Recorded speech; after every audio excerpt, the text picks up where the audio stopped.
Okey. So, kita tengok soalan yang keempat. Okey. Given the equation, so dia bagi cubic, so mesti kita akan dapat 2 titik. Kemudian dia tanya find the maximum. Okey, dia guna hubungan kat situ ialah n, so mesti ada satu max, satu min. Okey, itu kata kunci untuk soalan ni. Okey, seterusnya kita tengok. Dia suruh kita cari jenis tu dengan menggunakan first derivative test. So, kita tak boleh guna kaedah lain lah.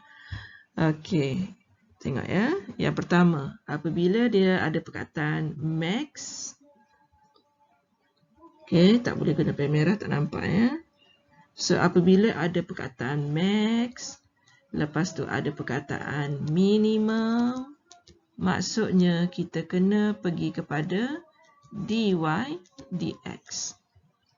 So, dalam kes sekarang, dy dx kita ialah 12x kuasa 2 tambah 6x tolak dengan 6 dan kita akan samakan dia dengan kosong. So, kata kunci tadi ialah dy dx sama dengan kosong. Okey, sebelum kita faktor, kita mudahkan dahulu fungsi kita ni ataupun persamaan kuadratik kita ni, kita mudahkan dia jadi 2x kuasa 2 tambah dengan x tolak dengan 1 sama dengan kosong. Dan lepas tu barulah kita faktor. Okey, 1 memang tak boleh nak lari dah. 1 nak 1 lah ya. So, kita akan ada 2x tolak 1 dan juga x tambah dengan 1. Okey, betul tak? Awak tekan kalkulator. So, dari sini Mama Z akan dapat 2 jawapan. Yang pertama, x sama dengan setengah. Dan yang kedua, x sama dengan negatif 1. So, kita cari dahulu stationary point yang ada di sini. Okay. So, yang pertama, apabila Mama Z ganti x dengan setengah. Okay, kita ganti x dengan setengah. Oleh kerana nak cari y, kita kena ganti dalam y sama dengan.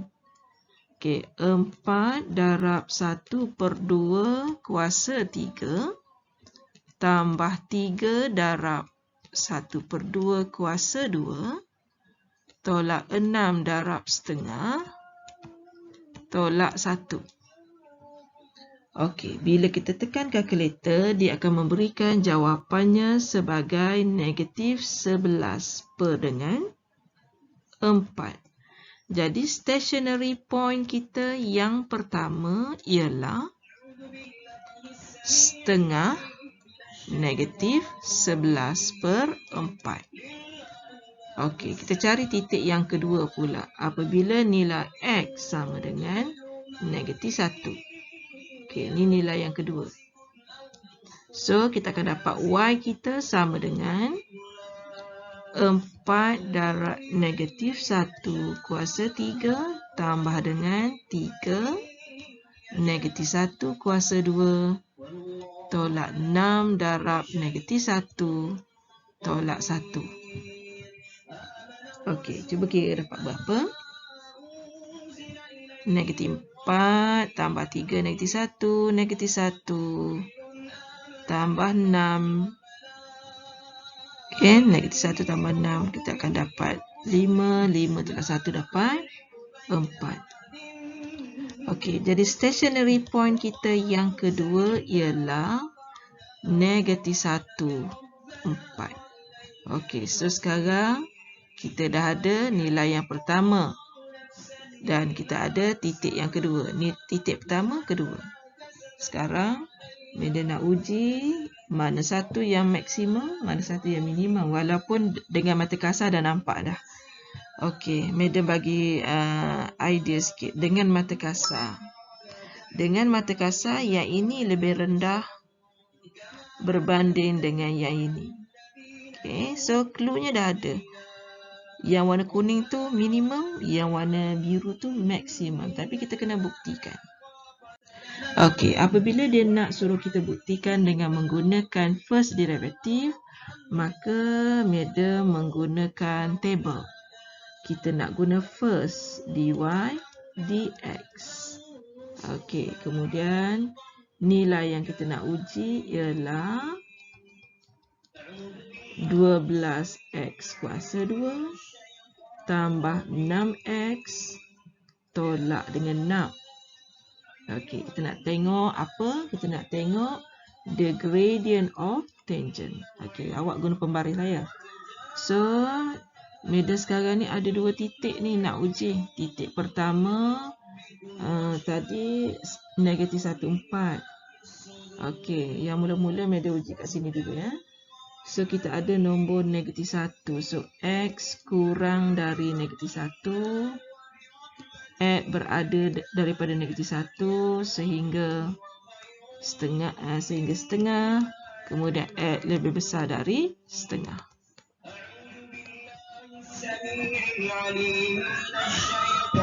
Okey, so sekarang ni kita tengok, kita tulis dulu titik yang kita ada tadi. Yang pertama kita ada negatif 1 dengan 4 titik.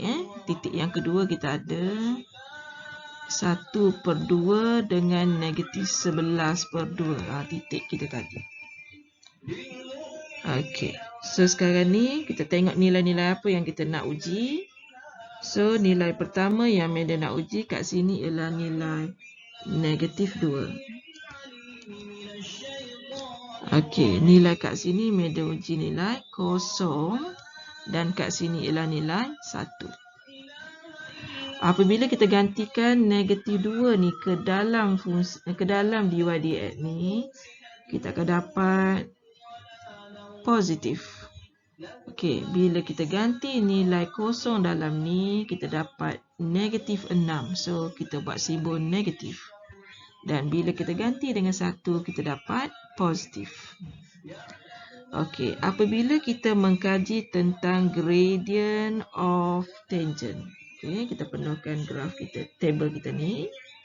Okey, apabila kita kaji gradient of tangent, itu menunjukkan kecerunan graf kita. Untuk yang pertama ni positif, dia akan menaik. Okey, kecerunan yang kedua, dia negatif, dia akan menurun. Dan yang ketiga, dia menaik.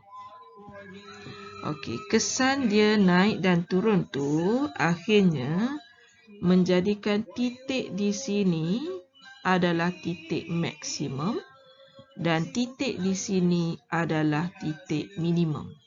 Okey, so kita dah boleh buat kesimpulan.